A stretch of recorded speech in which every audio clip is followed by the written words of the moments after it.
What's up, Ravens fans? My name is Josh, and in today's video, I am going to be the GM of the Baltimore Ravens. Now, this is a particular app called Stick to the Model. Link will be in the description if you want to try it yourself. It is free to use, and it's really cool. So as you can see here, I can extend players, I can restructure the contracts, or I can just completely cut them. So let's see what would happen if I was the GM. There's a lot of things that I think the Ravens have got to do this offseason to try and achieve their Super Bowl dreams. First of all, we're at a cap of $29.5 million, but we can clear that up and get more room in the cap space with some certain moves. One, I think that would be interesting for us with Marlon Humphrey and not Ronnie Stanley, what am I thinking of? Roquan Smith. I think it'd be best to restructure his contract because, honestly, with how they've both been playing, I think they should take a pay cut. So we're going to restructure his contract. That gives us nearly $10 million more in cap space room. Honestly, same with Marlon Humphrey here. We're going to restructure him. We'll give him a void year, which gives us $7.7 mil. That could be future risk in the future, as you can see below.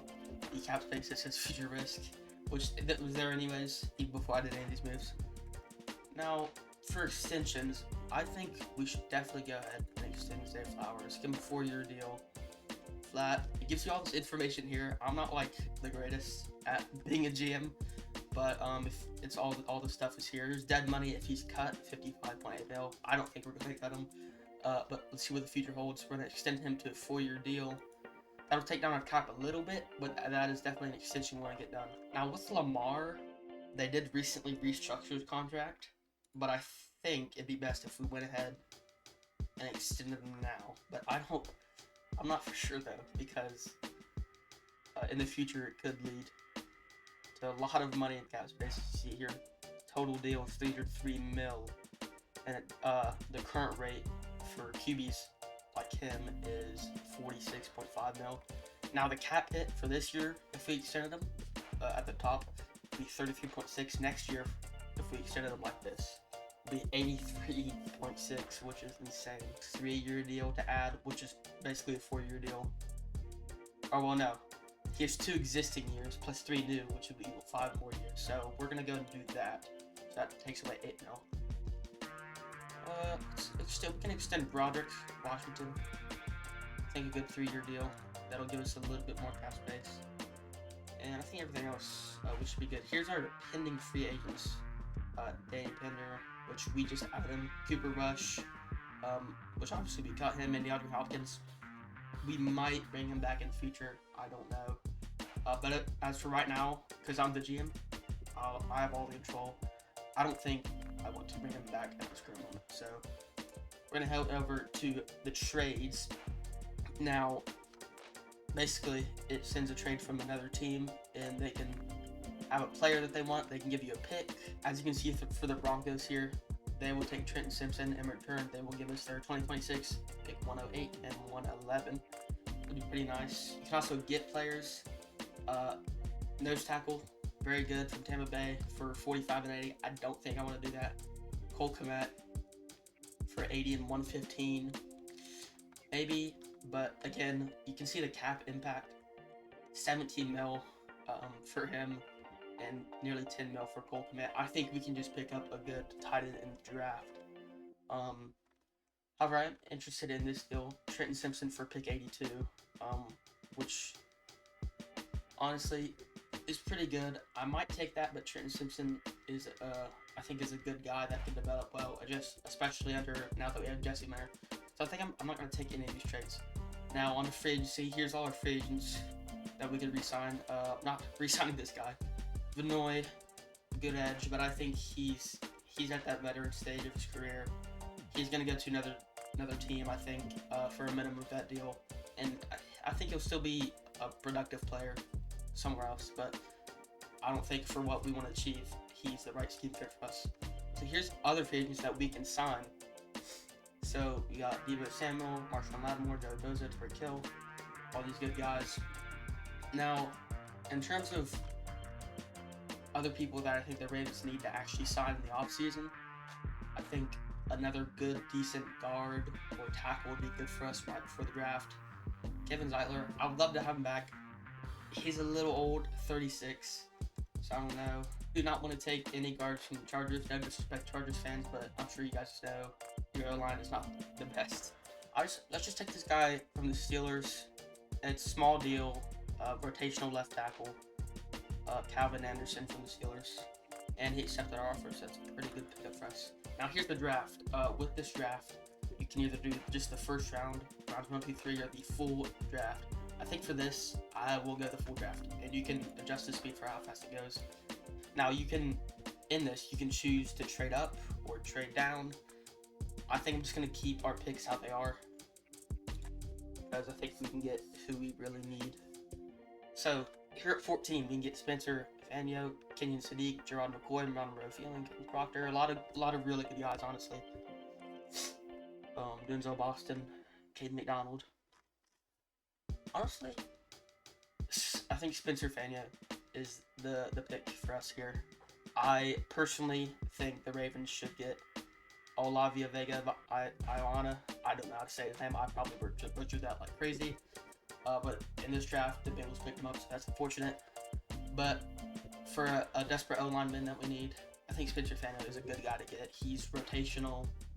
I think we can put him at center if we really need. So let's go to 45. Okay. We do have some options here. Emmanuel Pregnon, another good guy. Angelo Pons. But personally, I really like. Where's he at? I hope he's still here. He might have been taken. I don't think he was taken. Where's he at? Where's my guy? Here we go. Chris Brazzell, the second. I really want this guy. I think he's one of the best wide receivers in the draft, and he most definitely go in the second round, if not late first. So I'm glad that he's there in this simulation of a draft. So I would definitely want to take him there. We have the next pick is pick 80. Now it shows you your needs here. Another guard, obviously. D lineman, tackle, or center, tight end. I do think we should go for a tight end or a center here. So Oscar Delp, I was looking at this guy the other day, like watching some of his film. I do like him. I think he can develop into a really good player. I also like Logan Jones here. Jake Slaughter's a good pick here. Michael Trigg, Zem Hetch. A lot of good picks here, but honestly, I think our current center in the depth chart is Corey Bullock, I believe, maybe. So I really think we should get a backup center, or maybe someone that can win the battle. So I'm gonna take Sam Hetch here. I think he's a good pick, good safe pick for us. Now it is our turn again, and luckily Michael Trigg is here. We have pick 115, so I'm going to get ahead and take him. Now from here on out, I'm just going to take the best player available, just because unless I see someone that I'm like, oh, I remember that guy, he looked pretty good. Zane Durant, he had a really good combine, really fast guy, quick on his feet. Cole Payton, I watched some of the combine last night. He threw some really good balls. I think I'm gonna take Zane Durant here. I think it's just a good pick. Yeah, he could probably develop into someone pretty good. Let's see. I have a linebacker, Rice Bocher. I think that's how you say that. I don't know. Running back, Caden Curry, good edge, I think.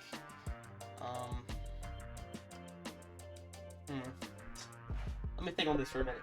I'll come back. At pick 162, I think we should go with Tyron York. He's the best linebacker available at this current spot, or inside linebacker. So I'm gonna go to take him. Now we have 2 picks in a row here, which is actually really good. I think Taylor Green would be a really interesting pick, but TJ Hall, like I said, cornerback would be interesting to take. I'm gonna take him. I think he'd be good. Caden Curry, same with him. He'd be good to take. See it. Some guards that are maybe in this draft still. Probably not the best guards. Bo Stevens, I know, is pretty good actually. I've watched some of his film. Wouldn't be a bad pick. Pat Coogan as well. He's a center, but we already got Sam Hetch, so let's take Bo Stevens here. I I think this is a good late round developmental pick. This draft in particular has a lot of good late round picks that I think have potential to develop into great players. Let's see here. Caden Curry's still available because that Ohio State defense was really good last year. Look at my wide receivers. There's a certain guy, he might already be taken. Colby Young, yes, this kid. I watched some of his combine. He had great hands, great speed. I think for my next pick, which is my pick, 250 and 253, he should still be there. So, yeah, I think it'd be safe for us to just go best player available. I think it's Caden Curry. So let's go and take him there. So I think our next pick, I hope Colby Young is there because I really like how he plays, and I think he can develop into a great wide receiver. So let's look here. I can spell it right. Colby Young is still there. I'm gonna take him. I think he'd be a really good pickup, and he could develop into someone really good. Like, he was super impressive at the draft. I thought, great hands. Like I said, good speed. Honestly, there's not a lot of great picks you can make at this current time, but Lorenzo Styles ran a 4.28, I believe, at the combine.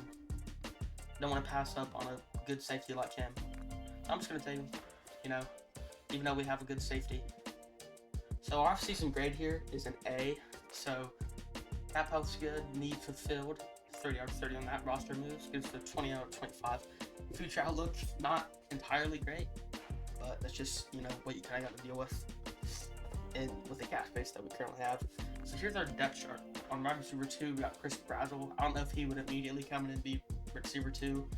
Wide receiver 3, this second wide receiver 3 would be Colby Young. I think he would be there. Tight end, we got Mark Andrews, Turner Smythe, Michael Trigg. It's a good pairing, I think. Our left tackle, Ronnie Stanley, Spencer Daniel. And Spencer Daniel can be moved as well, I feel like. Corey Bullock, yes, I was right about that. So this O-line's looking a lot better. There's a lot of competition, which is good for an O-line. You want the best player, you know, at each O-line position, left guard, right guard, all those guys. You want them to battle it out, and whoever's the best is the best. They get on the O-line. Right behind Nnamdi Madubuike, I do hope he comes back. I think he will. He's looking pretty good. Zane Durant, left inside linebacker, Trey York, Caden Curry on the right side of the linebackers, and Lorenzo Styles, probably not really a starter immediately with our big three, you know, Malachi Starks, Hamilton, and Hawkins that we recently added, but I think he's a developmental piece that could be developed in the future, you know, once some of these other guys start leaving and getting older and stuff. So you can simulate your 2026 season, but most of the time it's just complete BS. It doesn't really matter most of the time. So I'm gonna simulate it, see how it has us doing. Okay, let's see. Ooh, not too good. Okay. Had Pittsburgh going 11-6, Cincinnati and the Browns going 8-9, and us at the bottom of the division 6-11.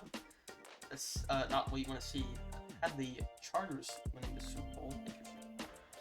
Round 1, Spencer Daniel contributed as a rookie, expected building up for the future. Sign of Calvin Anderson proved to be a key move. It's good. I'm gonna simulate it again because I don't think it's realistic. 12-5, there we go.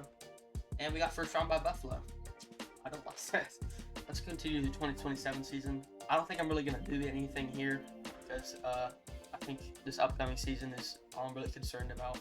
But as you can see, negative 102.8 mil in cap space, which is what I did.